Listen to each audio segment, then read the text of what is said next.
Peggy 18. Oh,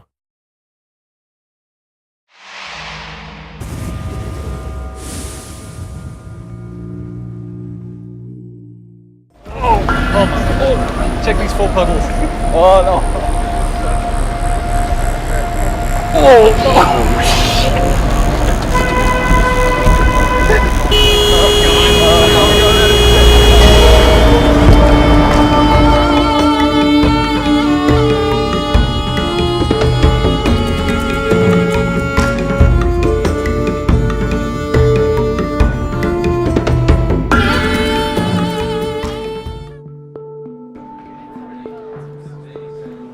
Ubisoft had a clear and lofty goal in mind as they built Far Cry 4, create the most authentic gaming experience ever.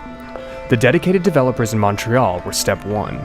Immersion in the game's inspiration, the Himalayas, was step 2.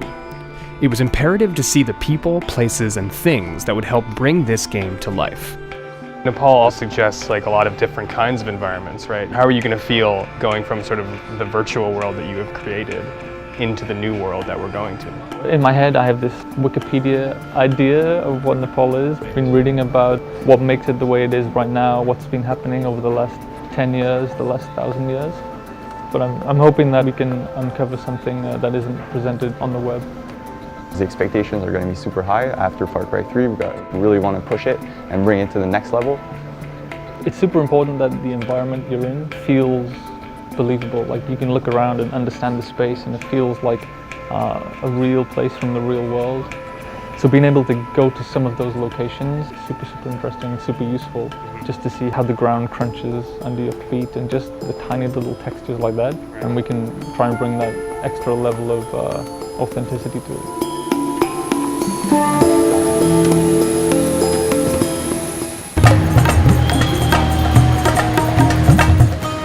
Arriving in Kathmandu was intense. The end of the Nepali Civil War meant a mass migration into the city, and with it came mass pollution, overpopulation, and the sense that an ancient city wasn't ready for modernity to be thrust upon it. Everyone seemed to be experiencing that sensory overload, too. It's visually super noisy. I'm having trouble processing everything that I'm seeing because I'm trying to remember it all. I'm like, that's useful. Well, that's super useful. That post is incredible. That texture is awesome. Right now, I'm just trying to absorb it all. Local rumor had it that an animal sacrifice was going to be happening to appease the gods after the monsoon, or maybe just to appease the gods in general. It was sort of unclear. But Nepal has strong ties to its past, so attending an animal sacrifice is significant in understanding traditional Nepali culture. It was a perfect introduction to the country.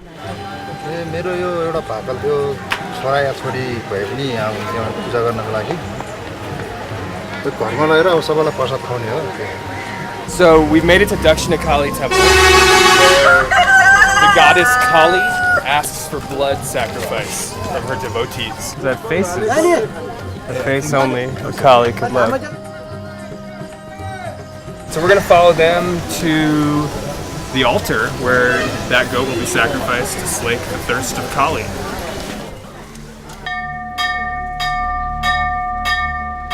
It was certainly a normal cultural moment, but for a second, everything got pretty quiet.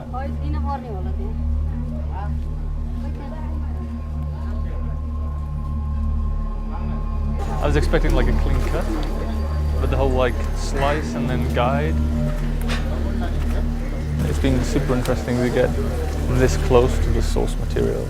It's like it's the kind of experience that we can never normally get, and I haven't had working on the game before.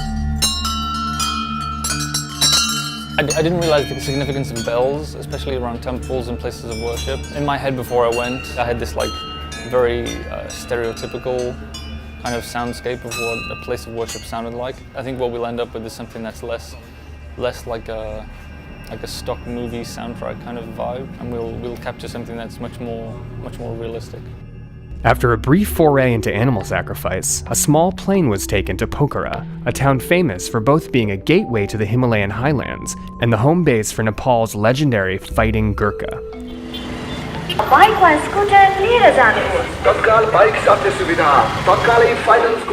The legend of the Gurkha inspired the warriors created in the game. मेरो खुसी लाग्यो थियो मोर्छ भने मोर्छ कसम खाएपछि हाम्रो साझाहरू धनको थुप्रो के हड्डीको थुप्रो भने हाम्रो साझाहरूले त्यस्तो भन्छ। The young Gurkhas in training gave a sense of what the challenges and motivations were to join one of the world's most elite fighting forces.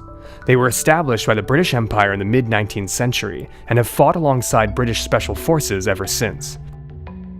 It's often said, if a man says he's not afraid of dying, he's either lying or is a Gurkha. Mark and Phil, you guys studied Gurkhas a lot as you were developing the game, right? Yeah. And so what is it like now actually meeting young dudes who are trying to be Gurkhas? It's interesting to meet the personalities behind that, just to see how dedicated people are to actually achieving that. Like these guys will try year after year after year to get in.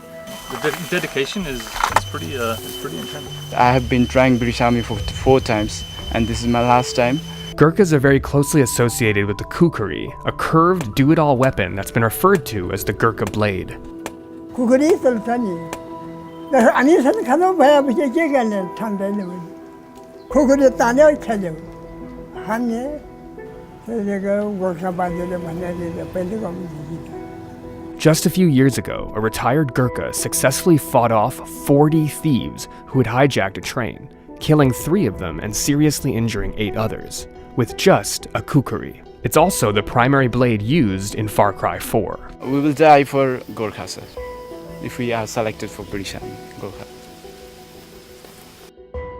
It was becoming apparent that pride came with being a native of the Himalayas. As the journey continued towards the guerrilla trail, the roads were getting narrower and more perilous. The conversations with the young Gurkhas weighed heavily on everyone's minds.